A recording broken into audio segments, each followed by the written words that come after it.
Welcome to Tattva guys. So, after 2 months, I think almost 1.5 months or 2 months, I'm making this video again. कल result आया था, रात को आया था, है ना? एकदम 9:30 को एक्सपेक्ट नहीं कर रहा था, रिज़ल्ट आया और around I think 2700 some change, I don't know कितने हैं, I need to look into that. तो इतने लोगों का सिलेक्शन हुआ है and finally I saw my name and पहले तो लगा कि रोल नंबर आया था, तो आई वॉज शॉक्ड कि है भी है कि नहीं, क्योंकि ना नंबर मिस हो जाता है. सो व्हेन आई सॉ कि finally the number was there and result clear. So what next, we need to talk about that. Before that, अगर किसी ने मेरे वीडियोस नहीं देखे हैं, मैंने पूरी एनालिसिस की हुई है. ऐसे पेपर 1 से लेकर पेपर 4 तक की पूरी एनालिसिस मैंने अपने वीडियोस में डाली हुई है. और जो रियलिटी है, जो मैं लिख के आया हूँ, और कुछ मिस भी हुए होंगे क्योंकि over a period of time मैंने रिकलेक्ट किया कि बहुत चीज़ें और भी लिखी थी, लेकिन मोटा मोटा जो भी लिखा है मैंने बताया है और टू द पॉइंट बताया कि कहाँ पे मेरे मिस्टेक्स हुए हैं, कहाँ नहीं हुए हैं. ऑप्शनल मेरा PSIR था, जिसमें मेरा स्ट्रेंथ ही पेपर 2 रहा होगा, मुझे जो लगता है, क्योंकि बहुत ही डायनामिक आया था. मैंने इस पर वीडियो बनाया नहीं है अभी फ़िलहाल, बिकॉज मेरे मार्क्स मैंने आपको लास्ट टाइम बता दिया था 255 आए थे, तो that's not a problem actually. Now what we need to do is what next. इस पे हमारा ध्यान होना चाहिए अभी क्या है. सो शायद 13 नवंबर से DAF 2 आएगा और प्रेफरेंसेस, कैडर, सर्विसेज, ये सब पूछा जाएगा फिर से. तो जितने भी लोग हैं जिनको नहीं पता है, तो इस टाइम तो वैसे DAF 1 में ही पूछ लिया गया था. कैडर का आपको बाद में पूछा जाता है, जब आप मेंस क्लियर करते हो तब तक कोई कैडर का कोई ऑप्शन नहीं रहता है. तो DAF 1 में पहले ही पूछा गया था कि आपके प्रेफरेंसेस क्या होंगे. तो मेरे प्रेफरेंसेस थे Indian foreign service, Indian IAS service, administrative service, then IPS and IRS and goes on, the list goes on. So मेरा पहला प्रेफरेंस IFS है. ये क्यों है? पर्सनल चॉइस है. और क्या ये चेंज होगा कि नहीं होगा, कि इसी पे मैं कंटिन्यू करूँगा. So that has to be looked upon and I need to take my decisions depending मेरे फैमिली क्या चाहते हैं, क्योंकि of late unfortunately my father expired. So वो बहुत एक मेंटल प्रॉब्लम क्रिएट कर रहा है मेरे लिए कि शुड आई लीव इंडिया और नॉट, क्योंकि फैमिली बहुत इंपॉर्टेंट है, ये मुझे समझ आता है और अब ज़्यादा ज़रूरत है फैमिली को मेरी. तो इसलिए थोड़े से डाउट्स है इस पे कि क्या ये नीचे जाएगा या इसी को कंटिन्यू रखना होगा. कुछ लोगों से बात हुई है मेरे, जो मैंने बताया था बैचमेट्स हैं, ऑलरेडी सर्विस में है, उन लोग से भी बात हुई है. सो अब इस पे तो डिसाइड करना होगा कि कैसे है, क्या है, मतलब ये मेरा प्रेफरेंस क्या रहेगा. एंड फाइनली कैडर सिलेक्शन का भी रहेगा, क्योंकि IAS IPS का कैडर आपको भरना ही होगा जैसे भी है. तो इसका मैंने एक फॉर्मेट अपने लिए, like since I have told you I am from Karnataka, तो तो बेसिकली मेरा प्लान यही है कि मेरा पहला प्रेफरेंस तो साउथ इंडियन स्टेट ही होगा. सो ये मेरे प्रेफरेंसेस होंगे. सो इसका मैंने एक लिस्ट बनाया था ऑलरेडी, कुछ कि कैसे. तो अब ये कैडर कैडर को कैसे सेलेक्ट करोगे, ये बहुत बहुत ही ज़्यादा इम्पॉर्टेंट है. शायद बहुत लोग जो अभी मेंस इंटरव्यू दे रहे हैं उन लोग के लिए भी इम्पॉर्टेंट है, जिनको नहीं पता उनके लिए भी इम्पॉर्टेंट है. सो कुछ जोन्स होते हैं, जोन 1, 2, 3, 4, 5. तो इन जोन्स के हिसाब से आपको प्रेफरेंसेस देने होंगे. मतलब अगर समझिए फर्स्ट इटरेशन हो रहा है, फर्स्ट इटरेशन में अगर मुझे देना है कुछ प्रेफरेंस, तो ये मेरा पहला प्रेफरेंस में भी मैं, इट्स जस्ट लाइक योर, अगर आपको पता होगा कैसे वाइस प्रेसिडेंट के इलेक्शन प्रोपोर्शनल रिप्रेजेंटेशन कुछ कुछ उस तरीके से होगा. तो जैसे अगर मैंने कर्नाटका डाला है पहला, और उसके बाद अगर सोचो मैंने डाला है अगमुट, उसके बाद यूपी, उसके बाद दूसरे में क्या था, लास्ट में मैंने नॉर्थ ईस्टर्न रखा है.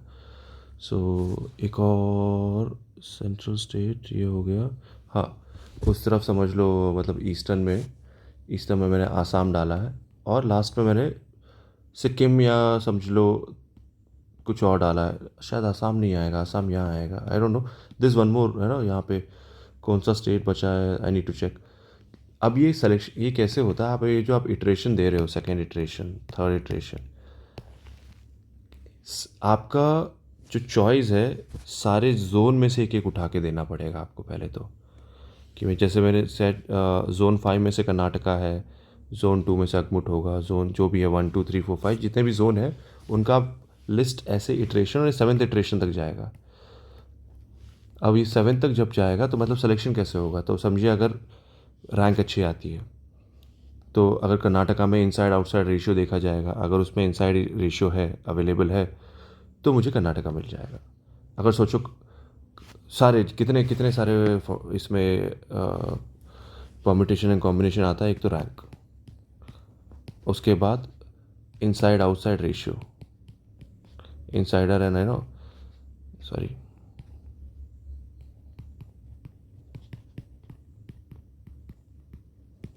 उसके बाद वैकेंसीज कितनी है उस स्टेट में, कितनी वैकेंसीज है आईएएस आईपीएस, ये सिर्फ आईएएस आईपीएस के लिए है, ठीक है। बाकी तो सब सेंट्रल हो जाता है। सिर्फ यही है दो ऑल इंडिया सर्विस जिसके लिए आपको ये करना पड़ेगा। तो अगर समझिए अगर ये सब कुछ मैटर करेगा, अगर सोचो मुझे कर्नाटका अगर बहुत सही है और कर्नाटका में इनसाइड ऑप्शन है, क्योंकि इनसाइडर और आउटसाइडर का 25-75 का रेशियो रहेगा, वो नहीं मिलता है तो अगमुट मिलेगा, अगमुट नहीं मिलता है तो यूपी मिलेगा, यूपी नहीं मिलेगा तो फोर्थ मिलेगा, फिर ये मिलेगा। ये पहले हॉरिजॉन्टली एग्जॉस्ट होता है, उसके बाद वर्टिकली एग्जॉस्ट होगा, तो ये आपको दिमाग में रखना होगा। तो अगर सेकंड, अगर सोचो मेरा सेकंड है आंध्र प्रदेश, अब इसमें भी मैंने जो फिल किया है तो ऐसे चलेगा, फिर पहले पहले ये एग्जॉस्ट होंगे, फिर सेकेंड इटरेशन के ऐसे हॉरिजॉन्टली एग्जॉस्ट होंगे, फिर तीसरा अगर सोचो मैंने तेलंगाना रखा है तो फिर ये ऐसे एग्जॉस्ट होगा, चौथा मैंने रखा है तमिलनाडु, पांचवा केरला। सो ये मेरे कैडर प्रेफरेंसेस है। लेकिन अब इसमें क्या है, अगर सोचो अगर मुझे यहाँ तक जाता हूँ, फोर्थ तक नहीं मिला और पांचवा जो नॉर्थ ईस्टर्न है वो खाली मिला, तो मैं वो फिक्स हो जाएगा। और आईएएस में क्या प्रॉब्लम है, एक बार आपको जो सर्विस मिल गया, कार्डर अलॉट हो गया, आप उसको इम्प्रूव नहीं कर सकते हो, अनलाइक योर आईपीएस जिसमें आप इम्प्रूव कर सकते हो। आईएएस में ऐसा कुछ नहीं है। तो इसको प्लीज़ सोच समझ के भरिएगा जब भी भरिएंगे, और जो मेंस दे रहा है, जो क्लियर कर चुका है, उन लोग को भी थोड़ा इस चीज़ पे थोड़ा ध्यान देना। ये बहुत इंपॉर्टेंट है जो मैं बता रहा हूँ, क्योंकि आपका लाइफ उसी मतलब उसी कैडर में आपका लाइफ में 30 से 35 साल आप वहाँ पे निकालने वाले हो, शायद more than that also sometimes, depending आप किस एज पे सेलेक्ट हो रहे हो। तो वो सारे फैक्टर्स को आप कंसिडर करोगे, और उसके बाद ही ये आप किसी एक वाइस पर्सन से या कोई सेक्रेटरी लेवल या कोई इनिशियल में कोई ज्वाइन किया है तो एक बार पर्सपेक्टिव ले लेना। और नॉर्थ इंडियन साउथ इंडियन सब अपने स्टेट के हिसाब से ही भरते हैं। तो जैसे मैं साउथ इंडियन हूँ तो इसलिए मैंने अपने सारे प्रेफरेंसेस फर्स्ट साउथ रखे हैं, क्योंकि I will be happy to work in southern states. लेकिन कोई नॉर्थ इंडियन वाला होगा तो उसको नॉर्दर्न स्टेट्स चाहिए होगा, right. So just go through this properly, कैसे होगा ये, एंड देन फाइनली कल से जैसे मैंने बताया डैफ आएगा तो उसमें हॉबीज़ वो सब भरना ही होगा। हॉबीज़, इंटरेस्ट है ना, इसको आप देख लेना कि कुछ फेक मत करना इसमें ना, फेक तो बिल्कुल नहीं चलेगा, लपेटे जाओगे, अच्छे से लपेटे जाओगे। तो वो सब बिल्कुल भी मत करना, और अपना ध्यान से मतलब चीज़ें रियल रखना, अब क्या हो, कौन हो। और क्योंकि मैं एक बात मैं समझता हूँ, जो बोर्ड मेंबर्स हैं वो लोग का जो एक्सपीरियंस होगा वो आपकी उम्र से ज़्यादा है, तो उसको चैलेंज मत करना कभी कि मैं उनको ब्लफ कर दूंगा, ये कर दूंगा। और कभी भी एग्रेशन तो बिल्कुल नहीं, वो तो है ही नहीं, आपका जॉब ही नहीं है एग्रेशन। तो ये चीज़ें कुछ चीज़ें हैं जिस पे आपको वर्क करना होगा, command over your language, clarity about your thoughts, and yes कुछ ऐसे ट्रिकी क्वेश्चंस भी होंगे जिसमें आपको अटकाया जाएगा, just to give put you under some good pressure कि क्या आप ये कर सकते हो, क्या ये करोगे, क्या अच्छा ये हो रहा है तो ये क्या करोगे, आपको पॉलिटिकल इन्फ्लुएंस हो रहा है आप पे। तो ये सारे क्वेश्चंस बहुत आएंगे, बहुत ज़्यादा आएंगे, ठीक है।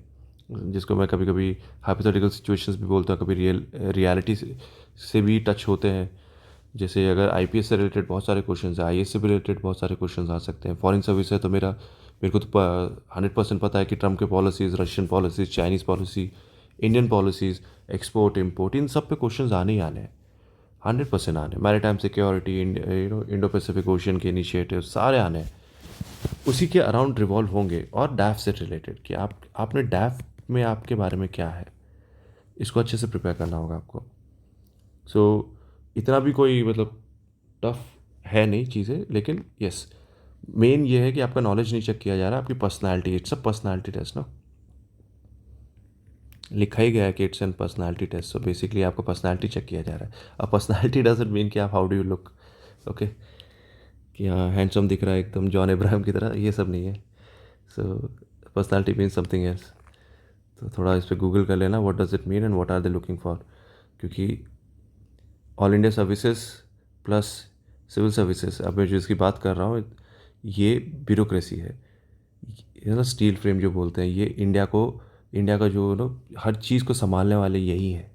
So you have to be a political first of all, I need to understand कि you are working for the government, for the nation. तो ये सारी जब भावना रहेगी तभी आप परफॉर्म ढंग से कर पाओगे, नहीं तो डोंट थिंक कि it's just a cake walk. It can be for some people but it's usually not, okay. So I would suggest कि आप रियल रहे, अपनी पर्सनालिटी को डेवलप करिए, कि मेच्योरिटी रहना चाहिए आपके बातों पे। ऐसा नहीं है कि पाकिस्तान ने अटैक किया तो चलो ऑल इन होके सीधा मारी डालो उन लोग को। कुछ रिपोकशंस होंगे, उन रिपोकशंस को कैसे टैकल करोगे, नरेटिव्स को डेवलप करना है, काउंटर नरेटिव्स को टैकल करना है, इंफॉर्मेशन वॉरफेयर चल रहा है उसको हम लोग क्या कर रहे हैं, और उसके बाद जो टेक्नोलॉजी है, ऑटोनॉमस वॉरफेयर जो चल रहा है उसको हम लोग ने कैसे कंट्रोल किया, डिफेंस सिस्टम, ऑफेंस सिस्टम, और जितने भी हमारे डॉक्ट्रिन्स हैं उन डॉक्ट्रिन्स को कैसे हम लोग समझते हैं, राइट। सो वॉर एक बहुत ही कॉम्प्लेक्स सिचुएशन होता है। अगर मैं जाके सीधा बोल दूँ कि नहीं उड़ा डालो पाकिस्तान को, Pakistan doesn't deserve to live, बोलने के लिए ठीक है, करने के लिए बहुत डिफिकल्ट है क्योंकि कैजुअलिटीज़ होता है। So who is a good leader? एक लीडर वो अच्छा होता है जो जिसके लिए वॉर लास्ट ऑप्शन होता है। मतलब पहले वो सारी चीज़ें एग्जॉस्ट करेगा जो उसके हाथ में है, और उसमें जो मैं बोलता हूँ हरदम, D dialogue, diplomacy and debate, आपको उसी पे ही काम करना होगा। ये ही है हमारा मंत्रा।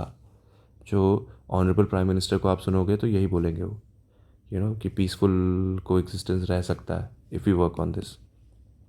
ये सब आपकी मेच्योरिटी दिखेगी, आपके इंटरव्यू में भी पूछा जाएगा, ग्रिल किया जाएगा अच्छे से। डोंट एक्सपेक्ट कि it will be a very easy one. And this time what I have heard, I was watching some videos जिसमें पता लगा कि बोर्ड मेंबर्स बढ़ गए। So I think 9 boards will be there. I might be wrong but looking at UPSC website, I got to know that there are 9 members, and so no 9 boards होंगे। And December mid से कहीं से start हो जाएगा interview, and I am hoping कि मार्च तक चलेगा। So even not even March, I calculated, I think ढाई ढाई महीना, 2.5 या 3 महीने तक होना चाहिए। सो मार्च तक आपका रिजल्ट आ जाएगा मेरे हिसाब से, तो रिजल्ट ही आ जाएगा मार्च तक।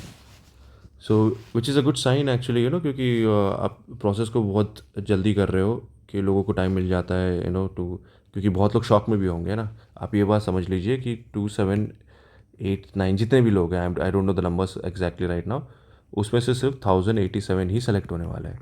उसमें भी मेरिट लिस्ट में आएंगे कुछ 900 सम, और चेंज समथिंग जो भी है, और रिजर्व लिस्ट में जो बाकी बचे होंगे वो आएंगे। तो आप समझ लीजिए इतने लोग तो, एक मोटा मोटा 1600 लोग तो वैसे भी निकलेंगे आउट। यही है, ये कट थ्रोट कॉम्पिटिशन है। सो ये रियलिटी है, कुछ नहीं कर सकते आप। तो इंटरव्यू मेक को ब्रेक करेगा आपके रिज़ल्ट को। सो ऑन एन एवरेज 160 सबको मिल रहा है। वर्स्ट मैंने देखा अभी, एक जगह देख रहा था 95 भी है, गुड 210 भी है। ऑन एन एवरेज ये मिल रहा है, लेकिन ये जो है ना, ये डिफरेंस, ये आपका बहुत चीज़ें खा जाएगा। तो आई वुड सजेस्ट कि प्रिपरेशन 195 प्लस की होनी चाहिए। That's what I would be looking for. अब वो तो बाकी देखा जाएगा ना, बोर्ड कितना देता है। जैसे मैंने पहले भी बोला, हम जो सोचते हैं वो तो बस मान के चल रहे हैं ना कैसा होना चाहिए। बाकी एक्सटर्नल फोर्सेस है, वो डेट डिफाइन करेगा आपका मूड कैसा है, रात को नींद पूरी हुई कि नहीं, कोई किसी से भिड़ गए क्या उससे पहले आप, है ना, वो सब भी बहुत मैटर करता है। क्या होता है ना, अवॉइड अवॉइड ग्रुप बन जाता है तब तक आपका। मतलब आई वुड सजेस्ट कि ना कि मेक लाइक माइंडेड पीपल, लोगों से आप कांटेक्ट में रहिए जो एक दूसरे को हेल्प करे, ना कि नीचे खींचे। सो आपका पीयर ग्रुप बहुत मैटर करेगा अब इस टाइम पे, and give some mock interviews and keep studying, जो लोग अगले साल भी दे रहे हैं, और तो स्ट्रैटेजीज़ बना लो। मैं अपने चैनल्स चलाता हूँ, मेरे मतलब टेलीग्राम पे आपको इसी नाम पे चैनल भी मिल जाएगा, जिस पे मतलब आई विल बी बहुत, it's a close group actually, it's not something where सबके लिए ओपन है। What I do is I give all the newspaper analysis there, जो भी मैं न्यूज़पेपर पढ़ता हूँ उसको कट करके भेजता रहता हूँ, जो इंपॉर्टेंट है प्रीलिम्स के लिए नोट्स भेजे हैं, just to help anyone who needs it, because even I don't come from a very well off family. My father was in Indian Army, since he's not there anymore, so I feel, and he was a sipahi when he joined, right? So I come from that family, so money was always a problem for me, and I have faced that kind of issue always. And being an assistant commandant इससे पहले जब मैं CRPF में था, so I understand what is the value of money, post, power, जिससे आप एक constructive way में किसी को हेल्प कर सकते हो।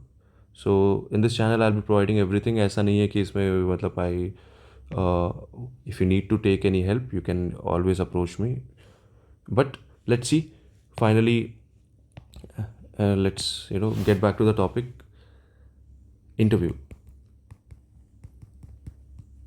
अब ये कैसा रहेगा, इसके लिए क्या करना चाहिए? और तो I am thinking to right now, I mean Karnataka right now, so I will probably go to Bangalore only. So Bangalore से I think I'll give some mocks. I'll try to figure out like how am I doing actually with respect to the types of questions they're asking me and where I need to work on, right?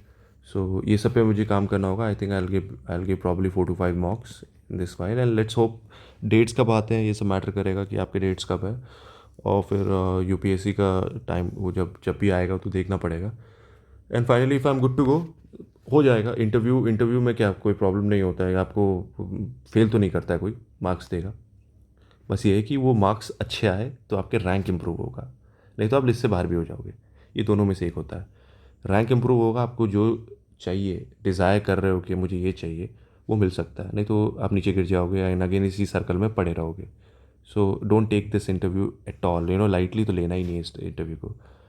आपका ये last stage है. Yes, आप बहुत दूर से आ रहे हो. 10 लाख जितने भी लोग फॉर्म भरे थे, आपने प्रीलिम्स क्लियर किया, मेंस क्लियर कर रहे हो. सो डोंट बी कॉम्प्लिसेंट और लेथार्जिक एट दिस पॉइंट. आप जो भी स्टेज में हो या प्रिपेयर कर रहे हो, जो भी वीडियोस देख रहा है, तो कभी भी समझ लो ये एक पूरा प्रोसेस है, क्योंकि यहाँ से फेल हुए तो सीधा का सीधा प्रीलिम्स फिर से. कुछ लोग तो फेल होंगे ही ना, ये तो आप बोलोगे ही. कुछ लोग को तो निकलना ही बात. Yes, true. अब वो फेट है, अब वो हमारे हाथ में नहीं है. हमारे हाथ में क्या है? मेहनत है. मेहनत करो और माइंडफुलनेस. ना आगे का सोचो ना पीछे का सोचो. अभी जो फ़िलहाल हाथ में उसको करो. न्यूज़पेपर्स को अच्छे से पढ़ो, अपने डैफ को प्रिपेयर करो और ढंग से, और एनालिसिस रखो हर चीज़ का. जो एनालिसिस आपको मेंस पे काम आया तो वो एनालिसिस यहाँ पे तो और काम आएगा, क्योंकि अब वो आप फेक नहीं कर सकते. आपको कोई रटा रटा हुआ है, वो कोई है ना कि फ्रेमवर्क में क्वेश्चन नहीं पूछने वाले हैं. मेंस का तो सिलेबस डिफाइंड है. चलो आएगा एक क्वेश्चन इस पे, कॉन्स्टिट्यूशन मोरालिटी. अच्छा, ये 2 साल बाद नहीं आया, इस साल आया. अच्छा, मुझे पता है इसका डेफिनेशन BR अम्बेडकर डाल दिया. ठीक है, वहाँ पे ऐसा थोड़ा ना होने वाला है इंटरव्यू में. इंटरव्यू में तो बहुत ही डायनामिक चीज़ें चलेंगी. लीडिंग क्वेश्चंस रहेंगे, आपने जो बोला उसके आगे एक और क्वेश्चन आएगा, तो फेक तो कर ही नहीं पाओगे आप. और कुछ भी रटा रटाया हुआ है तो बोल ही नहीं पाओगे, ये तो मैं गारंटी दे सकता हूँ. बस आपका प्रेजेंस ऑफ माइंड, आप कितने काम हो, कितने पॉजिटिव थॉट है आपके, एटीट्यूड कैसा है, इसके मार्किंग मिलने वाले हैं. तो इसमें ये मत सोच लेना कि मैं सारे कॉन्स्टिट्यूशन के आर्टिकल पढ़ के चला जाता हूँ. केस याद आया तो ठीक, नहीं याद आया तो ठीक, भाई क्या प्रॉब्लम है, वो तो चेक हो चुका है. वो आपको वो नॉलेज थोड़ा चेक करने बैठा है. 6 लोग अगर बैठे हैं सामने पैनल में, तो वो आपको आपसे क्या एक्सपेक्ट कर रहे हैं आप वो सोचिए पहले. ठीक है, उस हिसाब से प्रिपेयर करना. तो मेरा भी यही प्लान रहेगा. And for every one who, मतलब जिन्होंने क्लियर किया है, कॉन्ग्रेचुलेशंस, ऑल द बेस्ट आपके फ्यूचर के लिए. आई होप कंपटीशन एकदम स्टिफ रहे. मैं तो चाहता हूँ कि कंपटीशन स्टिफ रहे, उसी में मज़ा है, क्योंकि ये इंडिया का टफेस्ट एग्ज़ाम है. इसमें वो तभी मज़ा आएगा जब बेस्ट लोग आपके सामने होंगे, तब आपका वर्थ आपको समझ आता है. Right. And guys who have failed, don't give up, don't be disheartened. इससे कुछ होता नहीं है, बस एक सबक मिलती है, एक एक्सपीरियंस है, एक सबक है. और जो प्रिपेयर कर रहे हैं, pull up your socks, competition बढ़ ही रहा है. ठीक है, टफ हो रहा है, बेंचमार्क हायर सेट हो रहा है. हम भी कर रहे हैं, मतलब एज अ स्टूडेंट हम लोग भी सेट कर रहे हैं. एंड एज इंस्टीट्यूट और ना कमीशन जो यूपीएससी वो तो कर ही रहा है. तो दोनों जगह से बेंचमार्क बढ़ते जा रहे हैं, बढ़ते जा रहे हैं. Higher higher higher higher types of question ही आप देख लीजिए, प्रीलिम्स में सब जगह देख लीजिए. तो इंटरव्यू भी मैं इसी वे पे सोच रहा हूँ. So this is it. So I'll stop here. If there's any doubt, you can comment on in the comment box. Let me know if there's anything. So thank you. Take care.